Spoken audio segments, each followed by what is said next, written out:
CNN has now learned that a meeting between the Attorney General Pam Bondi, the FBI Director Kash Patel, the Vice President J.D. Vance, and others did happen last night at the White House, with a source telling CNN that they discussed a number of topics, including the Jeffrey Epstein case and the administration's next steps on that matter. As we've sought to emphasize here, a group that feels like they are missing from the administration's conversations are the survivors of the abuse by Jeffrey Epstein and Ghislaine Maxwell. Tonight, my source is a survivor, Annie Farmer. Maxwell recruited her and groomed her when she was just 16 years old. Annie testified at Maxwell's 2021 trial that both Maxwell and Epstein had abused her.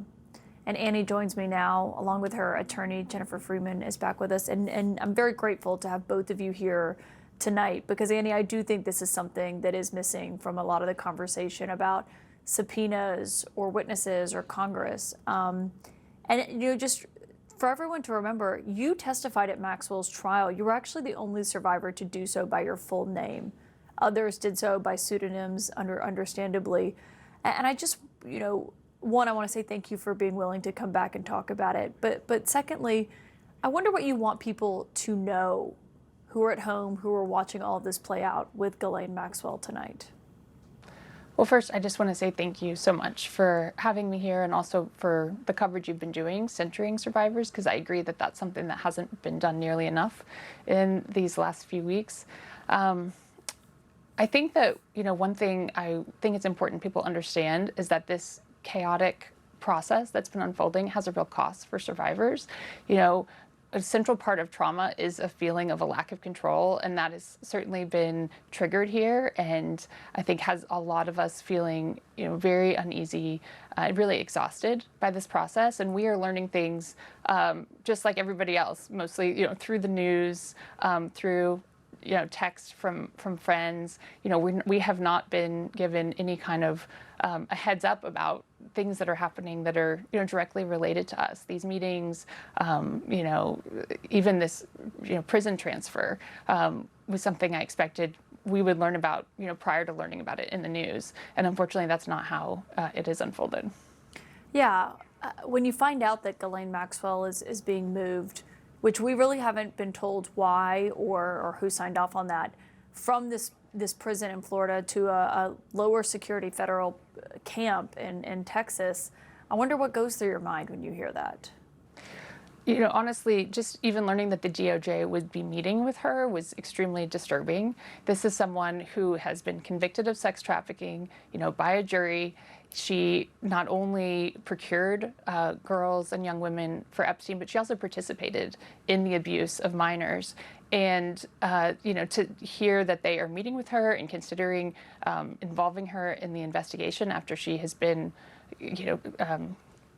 been a perjurer, it was very confusing and disturbing. And so, the rumors that followed about a possible commutation or pardon, very upsetting. And then with this prison transfer, I think it again feels like she is getting preferential treatment. That sounds like something that's unprecedented, and it's really worrying to us about what might be coming next. Well, one of the things she was accused of lying about involved you, and at trial, just so everyone remembers, your mom actually testified that when you went to the ranch in New Mexico in 1996, that Jeffrey Epstein had promised your mom you were going on a retreat and that there were dozens of other girls who were going to be there, that Ghislaine Maxwell was his wife. And then you got there and you were the only one, I believe is what your mom testified at trial. And so I just think maybe that is part of this, that, we've heard some people describing Ghislaine Maxwell. I should know people who are on the far right describing Ghislaine Maxwell as the victim here. Yeah, I have seen that as well. I think this attempt to sort of rehab her image in order to potentially, make some sort of commutation more palatable. But I've actually felt, really appreciative of the public's response to that. It feels like that campaign is not working. People recognize that she's a predator, not a victim. And I think that any additional lessening of sentence or negotiation will really be met with a lot of outrage and seen as a sign of some guilt. If the president's not ruling it out, a pardon, and he just emphasizes that he has the ability to do so, I wonder what you would want to say to him about even considering that. Yeah, I just would want him to know it would be devastating for the victims of Epstein and Maxwell. I mean, this was the one person who was held accountable for these crimes, and she was held accountable for her crimes, not for someone else's, but for the ones that she committed. And I think there's many other ways for him to move forward with this that would actually be indicative of him not being involved, that would not involve her, right? Releasing more information as people are clamoring for. I think anything that involves her participation would be seen as a sign of guilt. And Jennifer, you're with us here as well. When you just watch how all of this is playing out, do you get the sense that the administration is listening, or that Republicans, as they're fighting for this, or fighting about this, I should say, that they're listening to stories like Annie's when they're listening to all of this? I'm afraid not, which is really upsetting to other survivors. Obviously, Annie has spoken beautifully, but many others have told me how upsetting this is. It feels like a betrayal. It feels atrocious to them, and it's hard to stomach. Annie, I mean, one comment that we heard from the president yesterday was, this is being pushed by the Democrats, that it's a hoax, that it's BS. As someone who lived it and experienced it, and as a survivor, I wonder what you make of that. It's offensive. This is not a hoax. There have been so many people that have come forward and shared their stories. I hate that it has been politicized the way it has, because I think we lose sight of the bigger picture in that. And I think this is really about people using their power to harm others, and that is not a political issue. I think people on both sides care about the safety of children, and I really hope that that Trump understands that a message is being sent beyond just the individuals involved in this case to the wider community about how about the seriousness of these types of crimes.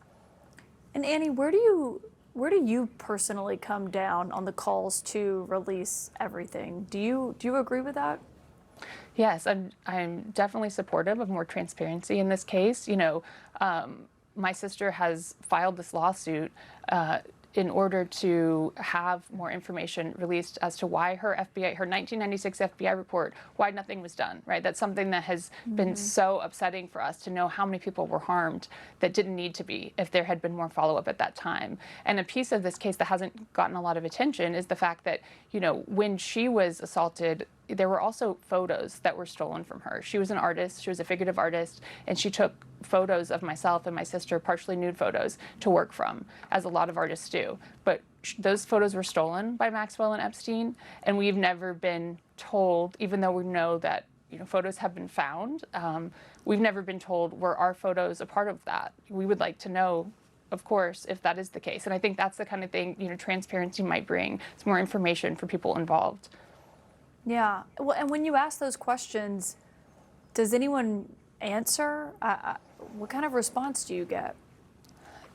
So far, there hasn't been a lot of official response, to our queries. Even in this, I reached out to the prosecutors who, who got the guilty verdict for Maxwell, saying, what's going on?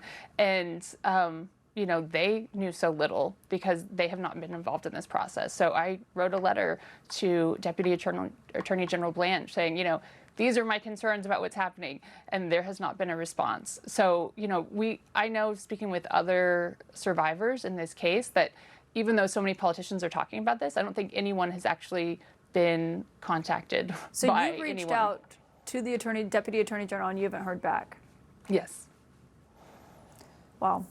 Jennifer Freeman, Annie Farmer. Annie, Jennifer, I spoke with you last night, and thank you again for your time. But Annie, I just want to reemphasize, I'm really grateful for you being willing to come on and talk about this and have such an important conversation. So thank you. Thank you.